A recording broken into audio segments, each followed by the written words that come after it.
So I didn't know the name of this place, and I've talked about coming here. And I'm looking over here. I keep looking over this way because it's the Gulf of Mexico and it's beautiful. And I don't want to look this way because, well, that's Fred. So nobody wants to look at Fred. But we are at Beauvoir, the last home of the only Confederate president, Jefferson Davis. We're not here for political statements. We're just here to live a little history, and Talon's here to scratch. Very cool thing was we came in and they said no masks here, so it's a personal choice. They said just to mandate not mandate everything, but just to let everybody know this is first week of March. The governor has lifted the mask mandate here in Mississippi, so we are following the law. Not to be controversial. So let's go tour the house.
I love this because this is interactive history.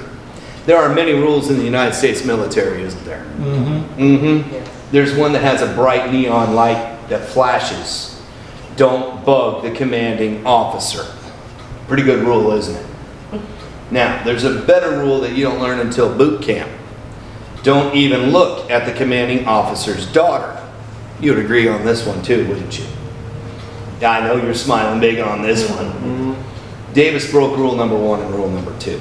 And the only way I can say Royal Davis fashion. He goes up to his commanding officer at Fort Winnebago, Wisconsin and says, "Sir, I want to marry your little girl." Take a wild guess how well it went for him. Yeah. So he's thinking, maybe I had a bad day, maybe he had a bad day. I have a brilliant idea. I'm going to ask him again. "Sir, can I have your daughter's hand in marriage?" Well, Davis was in Fort Winnebago, Wisconsin, and now mysteriously he is now in a Black Hawk Indian War. I wonder how that happened, huh? He fights the war, he comes back, he didn't learn anything. "Sir, I'm in love with your daughter still. Can I have her hand in marriage?" We're counting right now, aren't we? That's 3 times. Would any one of you ever want to partake in a sit-down discussion with your commanding officer for the 3rd time about a discussion with his little girl? This is how you get at least Alaskan penguin detail. And there's no penguins in Alaska, is there? No. He has that sit down. His commanding officer says, "Jefferson, I don't have a problem with you. I have a problem with your career choice." The reason why, he had 5 daughters. He said, "Every time I put on this uniform, my wife and my 5 daughters, they cry." Is he alive? Is he dead? Is he captured? Is he killed? This is a nightmare our heroes, and they hate being called heroes, our heroes deal with every time they put on that uniform. I do not want that chain to continue. My daughter will not marry someone in the military. No ifs, no ands, no buts. Do you understand me now, Davis? Yes, sir, I do. All right, you're excused. One more thing. I quit the Army. Can I marry your daughter now? He left the Army, and 3 months later, married his commanding officer's daughter, and 3 months later they both contracted malaria and his brand new bride dies. Davis contracts malaria and goes blind in his left eye. How many people knew that?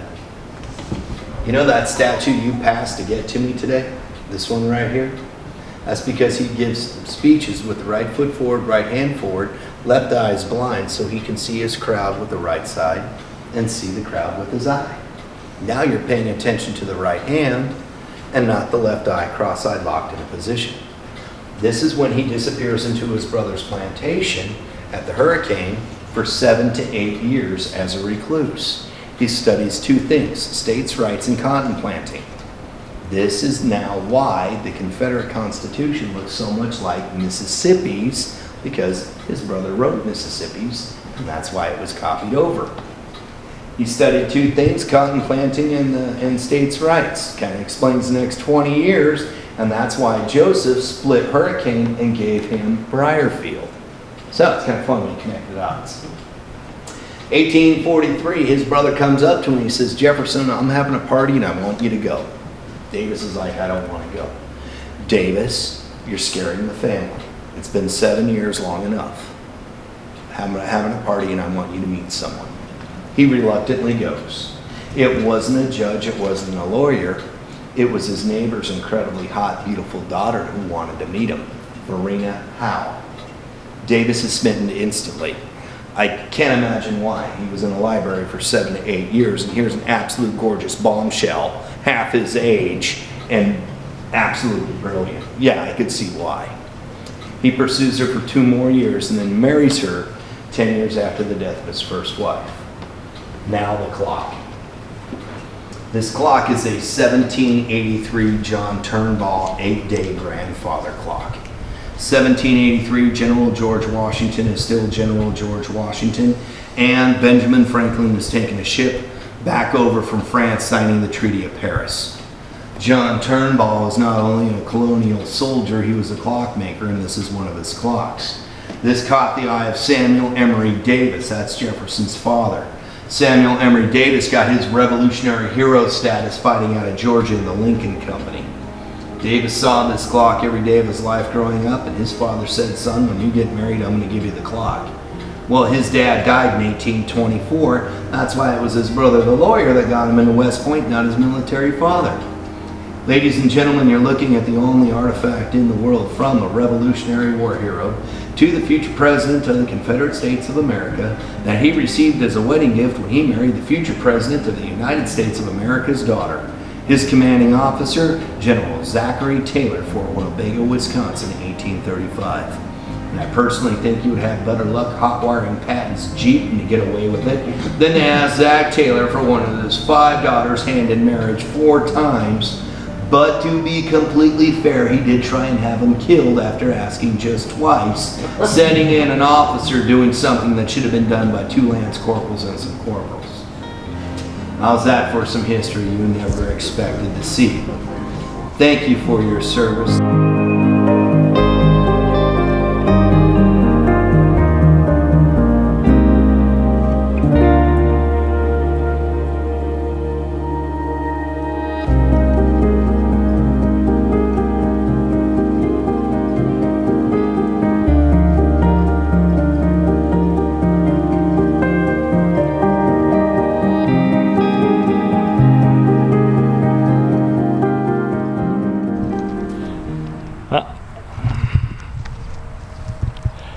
Much better.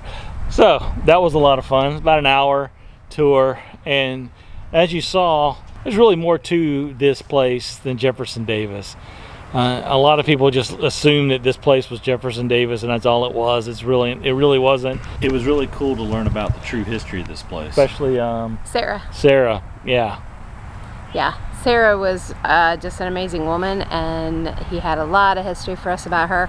And then he gave us some southern kind of information why some of the southern sayings are there. Like they have these little pieces of iron that go by the fire, and so you'd keep a plate warm and you put them in that iron by the fire. And then the other saying was, you know, as long as you wanted your guests to stay, you'd put their plate in there, but then as soon as you wanted them to leave, you'd give them a cold shoulder of pork or beef. So that was kind of funny to hear, and some of the other ones.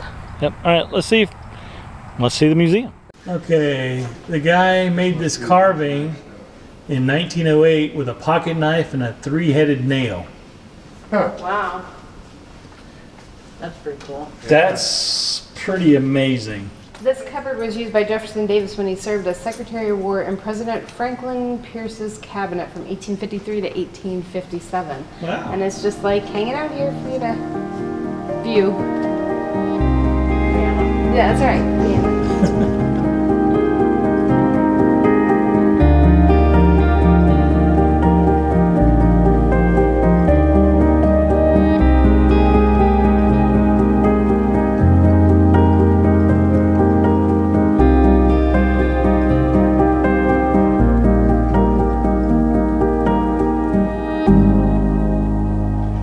So for many years, making a death mask was like a popular thing, and I have no idea why, but it was. And well, there's Jefferson Davis's death mask. I don't know what people did with these things after the fact. I don't know if they put them up on mantles, set them at the table when they ate dinner with them. I don't know. Does anybody know what they did with the death mask? If you do, leave us a note in the comments below. Not trying to be weird, but that's just kind of a creepy thing.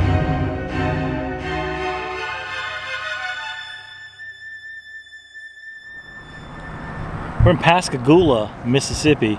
Well, a lot of people think the big claim to fame here is this is the birthplace of Jimmy Buffett. And while that's a big deal, a really big deal, what's even a bigger deal is right where we're standing, right here by the bridge, by the water. Right here in 1973, 2 men were abducted by aliens and examined by a robotic eye. So don't get any weird ideas about how they were examined. It wasn't one of those examinations. But they... It's a UFO that landed, a football-shaped UFO that landed. Yep, 3 beings came out. And who was it? Charles Hickson and Calvin Parker, October 11th, 1973. And, well, they got probed and then they got put back out here. They went and reported it to the local sheriff's department. The sheriff's department actually made a secret recording of the guys. Which was legal. At the time. Legal at the time. And even in that recording, they weren't playing around, they weren't being deceived. They shipped them off to Keesler, which is about 45 minutes away, to have radiation tests done. And even more importantly, Dr. J. Allen Hynek. And if you don't know who that name is, you probably have heard of Project Blue Book and the Air Force investigation into UFO sightings. Well, Dr. Hynek was the expert on Project Blue Book. So he came here, he interviewed the guys, and he concluded, and I'm going to quote here, these men had a very real, frightening experience. They are absolutely honest. They had a fantastic experience. I don't think they heard you. So. And try it again because you're reading that way. These men had a very real experience. They are absolutely honest.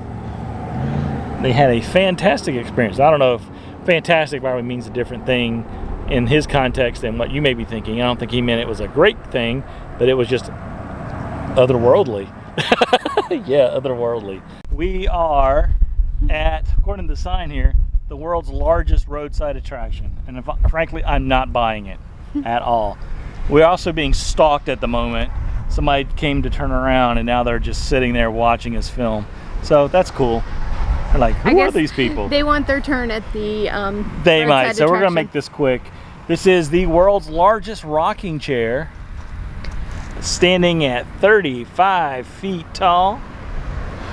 It was built in 1995 as an enormous, and I'm reading this off the sign, an enormous replica of the Dedeaux family furniture's trademark product. I think I said that right, but I'm pretty certain I didn't actually. The Magnolia chair. The Magnolia chair. Yeah, they're calling it the world's largest roadside attraction, but then the sign right underneath that says the world's largest rocking chair. I believe it might be the world's largest rocking chair. I do not believe it is the world's, I know for a fact it's not the world's largest roadside attraction. So here we are at the Magnolia Rocker, and according to the Hampton Hotels Save a Landmark program, it is a sight worth seeing. So for my fellow Hilton Honors members, you need to come here because this is a sight worth seeing according to the sign. It's in Gulfport, just up the road from Shields RV Park where we're staying. We didn't put a lot of footage in here for Beauvoir at their request, actually. So it's an amazing place, amazing interpreter slash tour guide. Great stories that I wish I could have shared here. You just gotta come see it for yourself. Sarah was an awful, amazing woman. A lot of people think that the house was actually built by Davis and he owned it all of his life. That's not true. It was actually built in the late 1840s by somebody else, and they sold it to Sarah and her husband, who then sold it to Jefferson Davis in the late 1870s. So it was his last home where he died, but it wasn't his home his whole life, or even most of his life. She was an amazing woman. She had a lot of layers to her. There were a lot of layers to the story, and when you're there and that you go on the tour, Yeah. you learn all those layers, and it's pretty cool. She's what you call a Renaissance woman, because she did it all, especially for that time period. She was a force to be reckoned with, for sure. She'd be a force to be reckoned with today, I think, but in that time period, she was definitely a unique individual. It was a lot of fun, especially hanging out with Fred and Sandy. Great folks. Hoping to run into them again soon. And then we went to Pascagoula. They didn't have as much Jimmy Buffett stuff as I was hoping. But, I mean, when you have aliens show up, I mean, it's kind of hard. So we appreciate you guys watching this video, as always. And if you're not an adventure seeker yet, we encourage you to click that subscribe button down below. Ring that bell so you know when we have new content. And if you want to help us help raise money for small local veterans charities, then either click that join button down below and join our pack, or click on the Patreon link in the description below and join us there as well. And all the money we raise from either one of those platforms goes straight to a local veterans charity. Well, thank you guys so much for watching. And as always, make your next journey an epic adventure. Bye.